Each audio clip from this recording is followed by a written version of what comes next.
fitness and wellness expert, naturopath, and adventure enthusiast Wendy Pett. And my husband, Todd Isberner. He's a fundraising guru, men's mentor, and Bible scholar. And as a couple, we're going to share riveting breakthrough stories from our guests who've experienced the meaning of a changed life. Our hope is that you will be inspired, equipped, and entertained along your own life journey. So lean in, listen well. This could be your biggest breakthrough.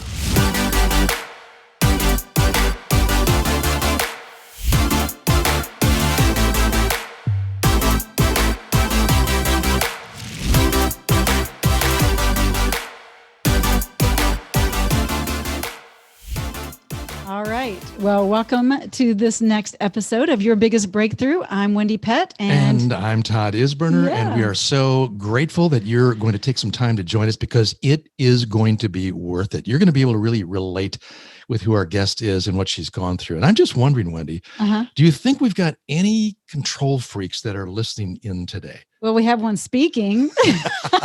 We have two speaking here. Okay. We both admit before the world, we are control freaks. A little bit. We're doing better. But are you a control freak? If so, this show is for you. Here's a question. Do you work hard at trying to fix and control situations? Maybe you find yourself even fretting and striving way too much, so much that it interferes with taking next steps in life. Now, our guest has had numerous breakthroughs, and one most recently involved a loved one with Alzheimer's. And so we're going to hear more about that in just a moment, how she dealt with it. And it actually prompted her to write a book. Yeah, I love that because this is where books come from, out of our life experience. Yeah. And she has many breakthroughs in her life and many experiences, but this kind of led to a book that I think we're all going to be able to relate to. It's How to Get Your Ducks in a Row. Yeah, well, that's what it's about. First, right? It's Getting My Ducks in a Row and Other Stories of Faith, which is a great title. But with that, let me read Gaye Lindfors' bio. She is a dear friend of mine as well, but I want to read her bio because she is someone you want to know more about. So whether she's speaking at women's conferences or retreats, blogging or writing books, Gaye is not afraid to poke fun at her own mishaps. No, she's not. She brings a blend of Bible teaching, life stories, and lots of humor. Gaye started her own company after a successful leadership career in corporate America. She served as the Midwest Regional Director for Christian Women in Media and is past president of the National Speakers Association for the Minnesota chapter. Her most recent book, as we mentioned, Getting My Ducks in a Row and Other Stories of Faith, reminds us that when we don't have our act together, which for a lot of us is much of the time, when we can't even find our ducks and getting them in a row seems like mission impossible, God is faithful. We can stop fixing, fretting, and striving. Gaye will encourage your soul, refresh your faith, and give you something to giggle about. So with that, we welcome Gaye Lindfors to the show. Welcome, Gaye. Hey there. Hey there. Aren't you guys fun? Oh, you're fun. Really, you are fun. We only have fun with people who are fun to have fun with. How does that sound? Well, that's fun. Yeah. You are so right about that. Gaye, really, just thank you for taking the time today. And I've enjoyed watching your relationship with Wendy over the years grow deeper. And it's fun to see the two of you support each other in prayer and lots of laughter. Yep. And we're just really anxious for our listeners to be able to kind of dig down here more about your story, because I think there's components of what you've been through that are going to be very relatable and very helpful. Yes. Yeah, especially during this time, Gaye. I think about first, we always bring in our guest with their faith breakthrough. Mm-hmm. And so with that, I don't even know that I know this story. So I'm excited to hear about your faith breakthrough. Sure. Well, my home was in a little town in northwestern Minnesota called Climax, Minnesota. 300 people. My parents were teachers and farmers. Wait a minute, hang on. Did you say population 300? Well, 310 to be exact, but who's counting, right?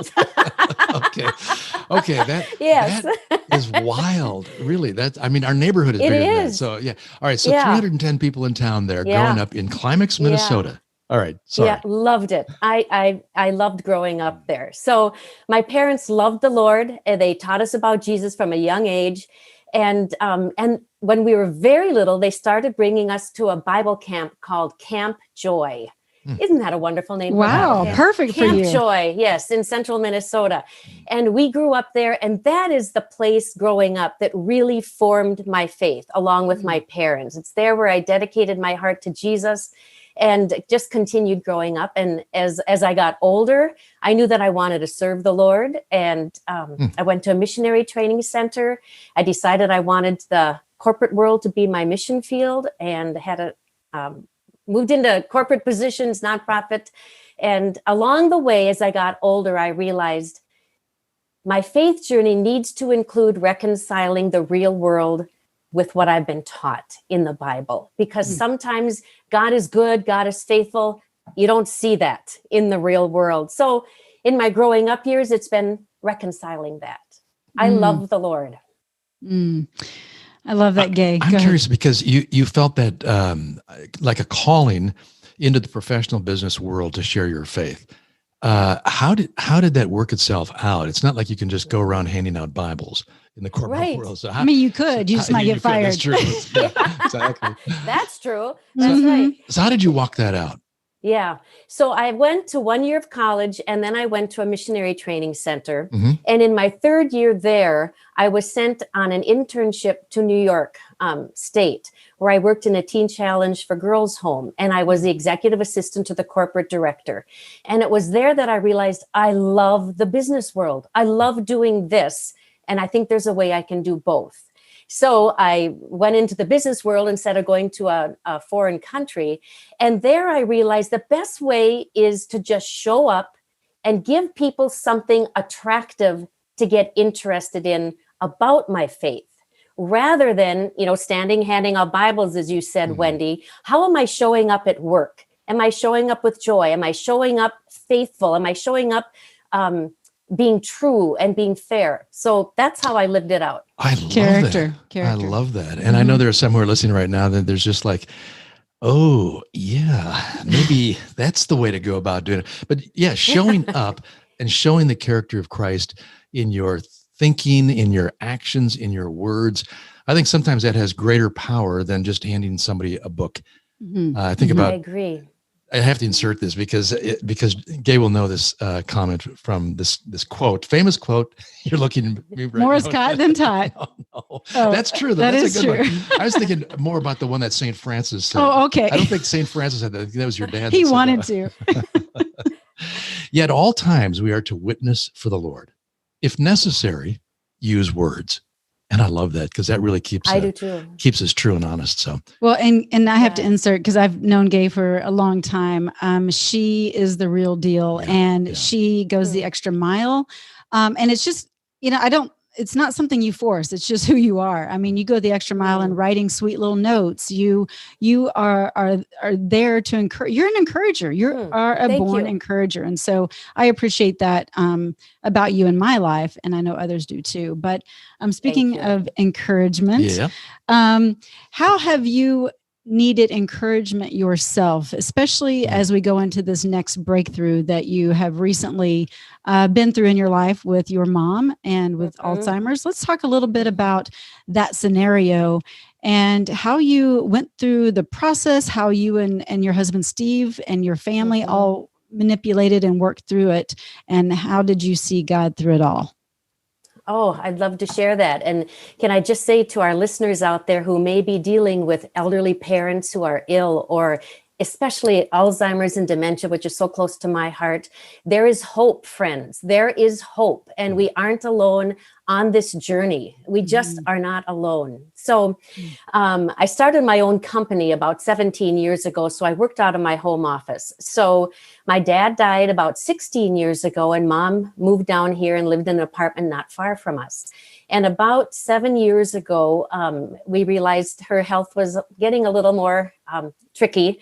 And she was diagnosed with Alzheimer's. And I remember the day they called and said she really needs 24/7 care. Not because she was so lost, but because we weren't sure when will she, kind of start doing things. So 7 years ago, my two sisters and I made the decision we need to stay with mom in her apartment full time, 24/7, because I lived the closest. I worked out of my home. I was the primary caregiver, and I was at her house the most. So we would stay there, and I would come home. Steve, I'd come home, try and get home in the morning and bring him a cup of coffee. And we'd quick have a short conversation. Then I'd go back to mom's. Then a couple times a week, of course, he'd come over and visit mom. And one of my sisters would come a couple days each week. So I'd be home for a couple days. But we did that for 6 years. Wow. I really was more at mom's, and I lived out of a little carry-on bag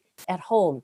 The bag lady. Remember we talked about lady, that? The yes, bag lady. Yes, the bag lady. Yes. So you literally were spending nights there, days there, and then popping back home. I'm just real curious. I just have to stop for a second, because what was Steve's initial reaction when you said, I've got to stay with mom? I mean, how did you help him work that through? Or did you need to? He is a saint in blue jeans. Wow. I'm not kidding you. I love He's a that. saint in blue jeans. He said whatever we need to do. Oh. Now, what's interesting is just a couple weeks before we got that news from the doctor, he retired.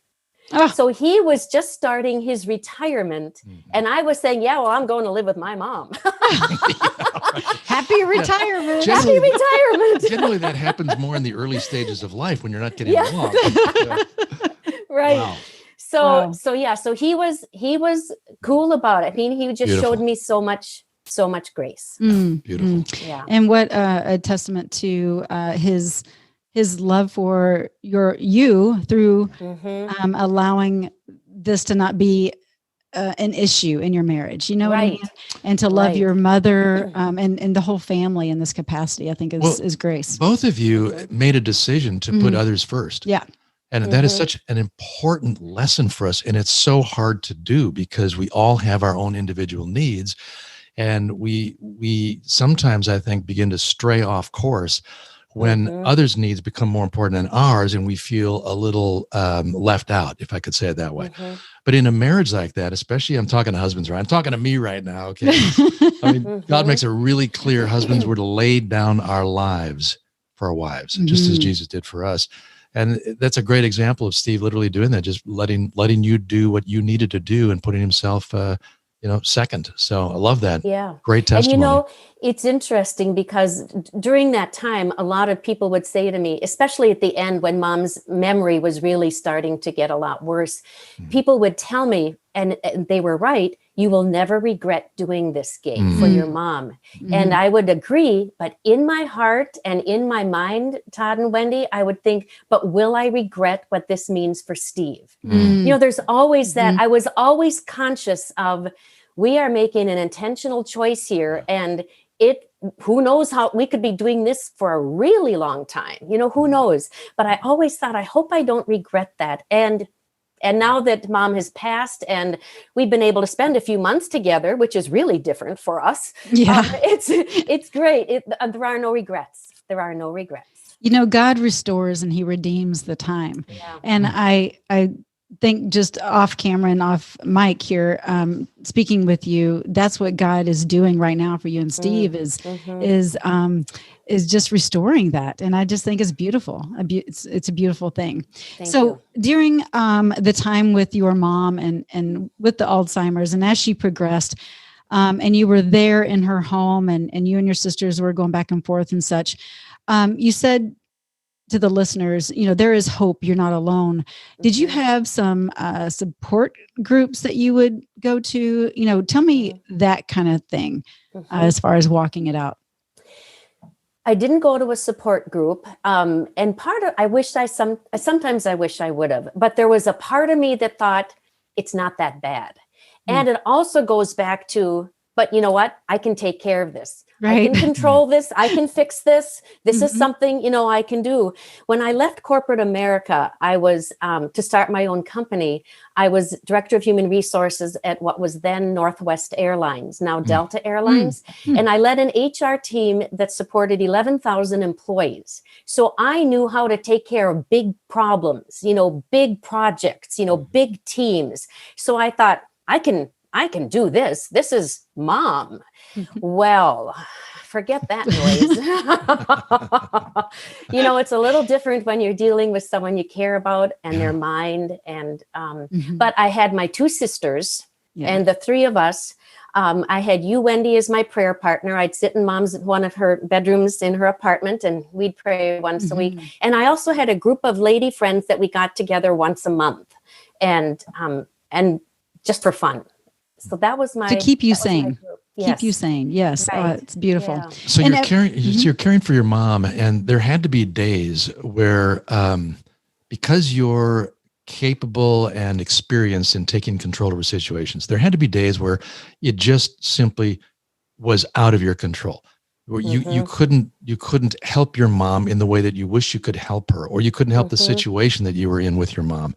So how'd you handle that? What was your resource? What was your go-to to get through those kinds of days? How did you self-discipline yourself? And sleepless nights. Yeah. Right. I would usually call one of my sisters, or I would, I would always come home and talk with Steve about how things were going. So I had support there, but also I just kept striving at it. I just kept working at, I need to do this. So I was working full time in my consulting business out of mom's living room. I'd sit on a little card table looking at her, and she'd sit and look at me. And, I'd be on a conference call doing an interview with someone, and mom would, I gotta go potty. I said, and then I'd try and give her that, not now, but, that's just how we did it. I just kept, unfortunately, I just kept striving and working at it, which unfortunately and fortunately, in a way, yes, right? Fortunately, I could do it, and then unfortunately, because then at the end, I just couldn't do it anymore and had to really shut down the consulting fast in order to be present with her full time. And then realized, wow, I can't fix Alzheimer's. I can't fix someone's brain. I can't control this. As we started realizing we needed to move her into hospice and so on, I thought, wow, this beat me. I couldn't fix this. Yeah. Wow. Yeah. I'm curious how you were able to handle the reality of your striving, not getting anything really accomplished that you were hoping for. What were your emotions like? What was going on inside your soul when you hit this point of saying, I'm striving, it's just not working? What was the impact of that on you? A couple wall hits, right? Yeah, right. It was. During the time that mom was still with us, I shut it down and I just kept going. It was after she died, and then home with Steve, the consulting work had gone away, and we hit this pandemic. So there was no speaking. There was nothing like that. So I was home with Steve. And that was the first moment I had to really start, first of all, grieving mom's death. And then to start realizing I have to give up this need to control and strive and fix, because there was nothing in front of me to control or fix. So how do I do that? So I realized I needed to do a couple different things. One of the first things I did was spent more time studying the Bible, not just reading a verse, but really studying what is God saying to me in this and how am I going to apply it, rather than will this make me feel better? The second thing I had to do was really change how I prayed. So for the last so many years, a lot of my prayers were, help me get through this day. Just show me what to do for mom. Give me the energy to get done what needs to get done. Now I realized, so it was always about help me. And now I realized my prayers needed to change to, I'm in this mess. I cannot get my act together. I cannot get my ducks in a row. So Jesus, show me how to live in it. As we're moving towards whatever it is you're asking me to do or calling me to do, show me how to live in this. Right. And so it was my Bible study, and I started praying differently. And that, to go back to an earlier question, Todd, that you asked, that was a breakthrough for me this year. It changed how I it changes my relationship with God. Beautiful. I love the fact that you did not give up on trying to find out, how do I let go? How do I stop the striving? Because it's one thing to do that early in life, right? But we're all a little bit older, and you've been through a lot of life, and to ask God to help you learn that process at a later stage in life is so commendable and encouraging, especially for a guy like me, because when you're talking about changing your prayers and asking Jesus to show you how to maneuver within the situation versus just take it away, it's like all kinds of things are coming to my mind right now in my own life and perhaps in the listeners' lives about, oh yeah, I think I need to change the way I'm praying. That's beautiful. It's a great lesson. Yeah. Well, you know, that verse in Isaiah 43, I think it's Isaiah 43 that says, behold, I am doing, don't look at the past. Don't keep looking behind you. Yeah. Behold, I am doing a new thing. Right, Wendy?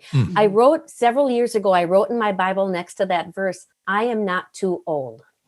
I love that. Because I think sometimes when we get to be our beautiful age, right, we tend to think, yeah, but I'm so tired of hearing someone say you can't teach an old dog new tricks. First of all, I'm not an old dog. And yes, you give me a trick, I will learn it because I can do it, right? Hey, you're doing burpees now, Gaye. So you can't. Wow. No, here's the deal. So Gaye went through the Visibly Fit 7-week program, right? And she had some serious breakthroughs there and released quite a bit of weight and all kinds of wonderful things. But she had a breakthrough in the kitchen because I remember she's like, I can't even boil water. And now she's like, slinging pots around. She's like making up all kinds of stuff. Wow. So breakthroughs everywhere, sister. There are. Well, Wendy, I remember when I started your program and you sent me, here's your menu plan. And I looked at it and I don't know what I was thinking, but for the first time I realized I'm going to need to cook. And I called you crying. I said, Wendy, I can't, I don't cook. I can't. And you said, yes, Gaye, you can, and you will. And I did. Here's how. And that's awesome. And I add just a funny story to that. Yes. So this year during the virus, Steve's mom, who had the virus, came to live with us for a couple months so we could get her health back. So, and of course, everything was shut down, right? So that means there's no food unless I'm fixing Gaye cooks it. Right? See, nothing's wasted. Nothing was wasted. So I had to start cooking. So Steve and I opened Canute's Kitchen. Oh, That's what we named it. In our little house. We have Clever. Canute's Kitchen. Yeah. So I would cook. So, cute. I love thanks it. to I you, love Wendy. It. It's been awesome. Well, you're taking in, folks. I don't know. You guys moving towards the assisted living business, or what's going on here? There you go. Right. Yeah. So here's the deal. You have had several breakthroughs in your life, and you have followed the Lord since you were young, and to change the way you're praying now and all that. It's like it's such a breath of fresh air, as you would say, because it's like, oh, I can change my mindset today. I don't have to be stuck in this situation. I don't have to see this as what it is in the natural. I can see it as the supernatural, and God is in control, and he sees the bigger picture. And I just see you growing in a greater space that way, Gaye, just friend to friend here. But I'm talking about even in how you're showing up and not being the perfectionistic Gaye that I know. I mean, we relate in that space. We're like, the recovering perfectionist. Yes. So I just see you doing things that are outside the box. You're stepping into kind of the unknown, and you're like, here we go. Let's do this. And I think that that's what God wants for us. He wants us to step out in faith in all areas, and you're just doing that. So thank you. It's awesome. I love it. Thank you. Yeah, every one of us need models that we can relate to. And Wendy and I can relate to you. And I know there are people listening right now who are sort of bobbing their heads up and down in agreement. Yeah, that's me. I need to get to this place of getting another mindset than the one that I currently have. And the beauty is that it's not so entrenched that it can't change. And you and all of us are learning every day that you're never too old to learn something new. It's true. And especially when it's for the benefit of us, which is what God would have as we grow deeper. Right. And for the benefit of others who can also be encouraged and given hope. Yeah. So for those listening, what is one thing most people don't know about you? And maybe they don't know you right now anyway, but something about you to the listeners that could be encouraging that that maybe, I don't know, just something that you've gone through. I mean, I know we're talking breakthroughs here, but just something that people don't know about you, Gaye.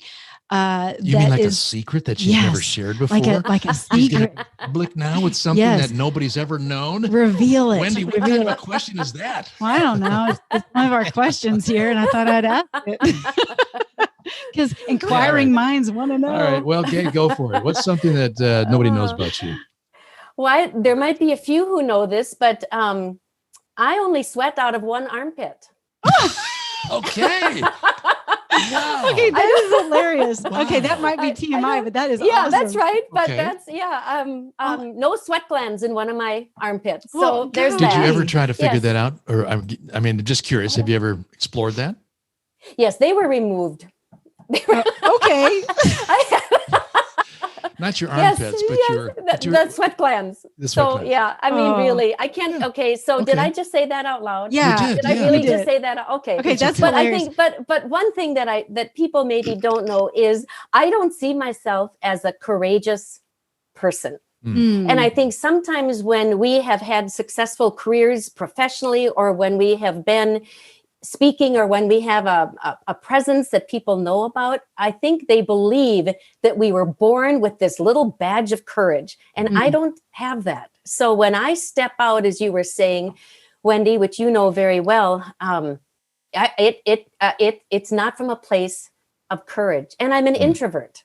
Yeah. So it's, you put those two together and just let me stay here in my little world, and I'm happy. But that's not what God has called me to do. No, and so if you're an introvert, people, and if you're missing a pair of sweat glands in there, you can do this. Just step out and do what God has called you to do. There you go. Hey, and guess what? They won't see you sweating. Like if you need to go out and do public speaking, very true. See that there's a perk to that, Gaye. There is. You won't have sweaty tits. Yep. Let's just hope we're not planting seeds for people to go check with their doctor. Can I have my sweat glands removed, Billy? That's hilarious. Hey, let's talk a little bit about your book, if that's okay, because it's not published yet. It's coming out soon. Is that right? Yeah. It'll be out probably by the time this airs. It should be available. Outstanding. Yeah, and it's Getting My Ducks in a Row and Other Stories of Faith. So tell us a little bit about that book and, of course, title. The inspiration. And I know that the cover and all that, I was a little bit involved in that, and it was so much fun to see it evolve. And so I know it's going to bless a lot of folks. So share us a few stories. Did you ever look up the origin of where that phrase came from? Time to get your ducks in a row? I did not. I'm just curious. Now we're going to have to go research. Well, now, yes. Google. Exactly. Yes. Well, what happened? How did that come about? Well, from just like what we've been talking about, I have been realizing over the last year, I fix, I control, I strive. But yet when people look at me, I don't think they would see me as a control freak, but deep down inside, I just, and it comes from a good place, I would like to believe. It comes because I don't want people to hurt. I want to fix someone's problem. I want to make their life better. So just let me get in there and help fix it, rather than saying, Lord, how do you want me to show up for my sister today? How do you want me to show up for my friend Wendy today? I will just start doing. So when I think of that, what I am doing is I'm trying to get everything all fixed, all set, get my ducks all in a row so everything is perfect, and then we can move on to the next crisis. So it's getting my ducks in a row. And I realized I can't. They are never in a row. I think sometimes I get them in the same pond, and that's really cool. That's a good thing, right? But I can't get them all in a row. And so that's what made me start thinking about all the different times in my life when I have tried to do that and it hasn't worked. And part of that, don't you think that getting your ducks in a row, it's because it involves people, and people make their own choices, and it's free will. And it's like, oh no, you were just in line. Now you got out. No, what's happened here? So, I had fixed you. Yeah, right. Don't mess it up. Right. So, but there's people involved in our world and in our story. So getting ducks in a row. I think that's a refreshing to know that it's really not possible. Right. I'm sorry, go ahead. No, it's okay. I was just going to say that God is in charge of getting everything in a row. We need to just put our hands off and surrender that thought. There was a moment a couple years ago that started my thinking about this. And it was when I was at the state fair here in Minnesota, the big Minnesota State Fair. Which you used to work at. Let's talk about that, because that's cool. You've got a history there. Oh, yes. We've been going. My mom and dad worked there for over 50 years. Every year during the state fair, we'd live in the camper for 3 weeks on the fairgrounds and love it, love it, love it. Well, I'd go to the state fair the last so many years with two of my girlfriends, Mary and Mary. And we were at a grandstand concert at night with Frankie Valli. You remember Frankie Valli in the Four Seasons? Yes. High falsetto. Well, the song Grease and Jersey Boys. He was in his mid-80s when we saw him, so he's been around a long time. Yeah. But there was a lady sitting next to me, and I just call her Iris. And as we're in the front row, or one of the front rows, looking up at the stage, and you know how just before it comes on, before the stars come on, the drum roll starts and the lights go down and you know he's going to come on stage. Well, this Iris next to me grabbed my arm and she said, "Oh, there he is. There he is." And we looked back in the corner of the stage and we could see the silhouette of Frankie Valli. And this woman, she follows him across country on his tours. She's a groupie. She was so excited, but cute. She had gotten a glimpse of Frankie Valli and she wanted more. And I have thought about that moment many times, thinking, when people look at my life, what do they catch a glimpse of? Do they see someone who is living in peace, who's calm, who is living faithfully, who joy exudes from her face? Or do they catch a glimpse of someone who is stressed and fretting and striving? And I've thought about that. They catch a glimpse of us. Do they want more when they've seen that? I think of the verse, I've got it right here. Such a good story. Philippians 2:15. Go out into the world uncorrupted, a breath of fresh air. Give people a glimpse of good living and of the living God.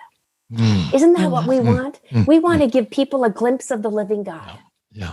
Oh, I love that. We were just in our prayer chair this morning talking about holy. Like, what does it mean to be holy? And I think what you just explained is about people capturing the glimpse of our holiness, right? Like we're blemished. We all sin, but where are we showing sometimes up? There's a misunderstanding that holy means you're devout, pious, and sort of running around with a sad look on your face and your hands folded. And unlike the true meaning of it, it just means to separate yourself from the things of the world that corrupt us and that we don't like. And what you just described in how we express ourselves is something that can be done if we are really plugged in to the Spirit of God, and the living Christ can show himself.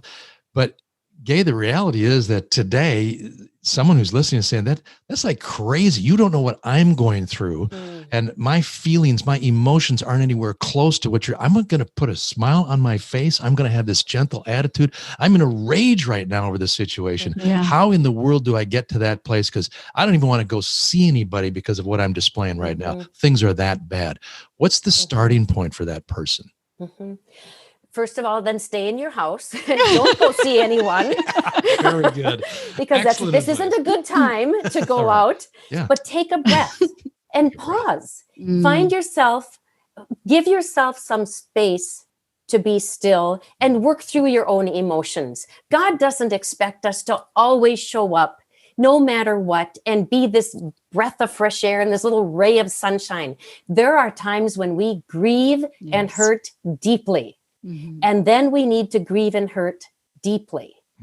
So we need to work through it, but we can't do it on our own unless we go back to studying what God says so that we know what promises he has made for us and we start talking to him differently. We will stay in that rage, that grief, that hurt, that anger.